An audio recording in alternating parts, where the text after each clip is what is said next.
નમસ્કાર દોસ્તો, શાંતિશ્રમ ન્યૂઝમાં આપનું સ્વાગત છે।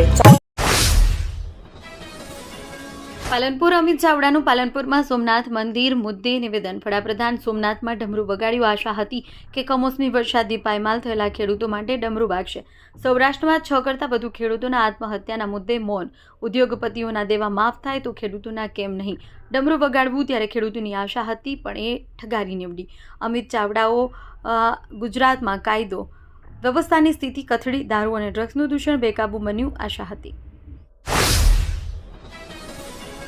પાલનપુરની સગીરા પર દુષ્કર્મની ગંભીર ઘટના સામે આવી છે। પાલનપુરમાં રહેતા ઉદ્યોગપતિ હસમુખ પટેલે શાળામાં વાલી તરીકે ઓળખ આપી સગીરાને પોતાની કારમાં બેસાડી હતી। આરોપી સગીરાને ચંડીસર જીઆઈડીસી સ્થિત પોતાના ઔદ્યોગિક એકમ પર લઈ ગયો હતો, જ્યાં તેના પર દુષ્કર્મ આચરવામાં આવ્યું હોવાના આરોપ ઘટના બાદ આરોપી હસમુખ પટેલ રાજસ્થાન ફરવા ગયો હતો। પોલીસે ઝડપી કાર્યવાહી કરી આરોપીને રાજસ્થાનથી ઝડપી લીધો છે। ગઈકાલે આરોપીને ન્યાયાધીશ સમક્ષ રજૂ કરવામાં આવશે। ઉત્તરાયણ પર્વ બાદ પશુ પક્ષીઓની સુરક્ષા માટે બાબર શહેરમાં એક વિશેષ અભિયાન હાથ ધરવામાં આવ્યું હતું। રાજ્યકક્ષાના મંત્રી સ્વરૂપજી ઠાકોરની આગેવાની હેઠળ આ અભિયાનમાં જાહેર રસ્તાઓ પરથી ચાઇનીઝ અને અન્ય હાનિકારક દોરીઓ એકત્રિત કરવામાં આવી છે। મંત્રી સ્વરૂપજી ઠાકોર બાબર શહેરના ભારતીય જનતા પાર્ટીના કાર્યકરો સાથે વળી જાતે જ આ કામગીરીમાં જોડાયા હતા। થરાદ નજીક નર્મદા કેનાલમાં એક યુવકે ઝંપલાવવાનો પ્રયાસ કર્યો, જો કે કેનાલ કિનારે હાજર સ્થાનિક લોકોની સતર્કતાને કારણે યુવકનો જીવ બચી ગયો છે। યુવક કેનાલમાં કૂદકે તે પહેલા જ સ્થાનિકોએ તેને પકડી લીધો છે અને સુરક્ષિત બહાર કાઢ્યો હતો। આ ઘટનાને પગલે વિસ્તારમાં ચકચાર મચી ગઈ છે। Simco sunlight paints. Simco sunlight paints કવિન સાફ્ટર મશીનથી કલર બનાવનાર નવીન ઘરને સુશોભિત કરવા એકવાર અવશ્ય મુલાકાત લો। Simco sunlight paints. Simco sunlight paints. Deesa તાલુકાના બલોદર ગામના ગ્રામજનોએ ગામમાં દારૂબંધી કરાવવા માટે ભીલડી પોલીસ સ્ટેશનમાં રજૂઆત કરી હતી। મોટી સંખ્યામાં ગ્રામજનો ટ્રેક્ટરમાં બેસી પોલીસ સ્ટેશન પહોંચ્યા।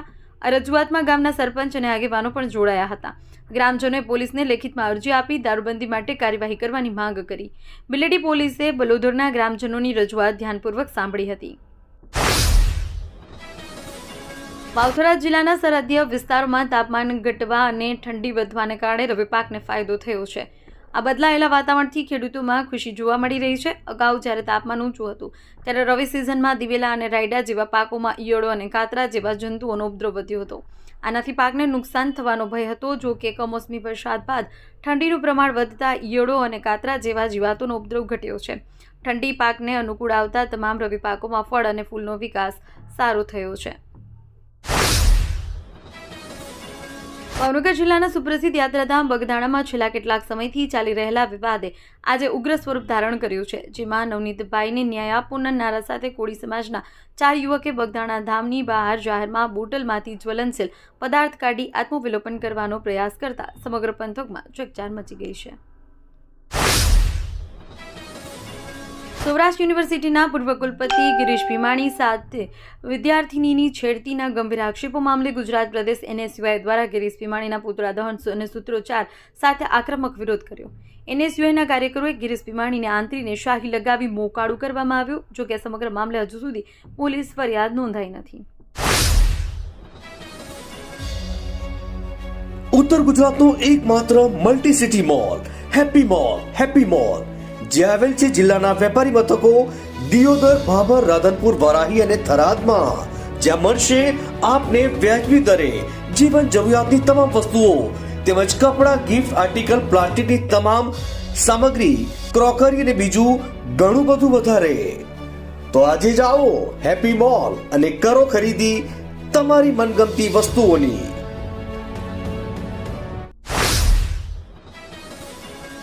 કડીના ગરણનગર રોડ પર આવેલી એક સોસાયટીમાં તસ્કરોએ ગુજરાતમાં 4 બંધ મકાનોને નિશાન બનાવ્યા હતા। આ ઘટના ઉત્તરાયણની રાત્રે બની હતી, જેમાં તસ્કરો CCTV કેમેરામાં કેદ થયા હતા। ચોરીની જાણ થતાં જ કડી પોલીસ ઘટના સ્થળે પહોંચી હતી।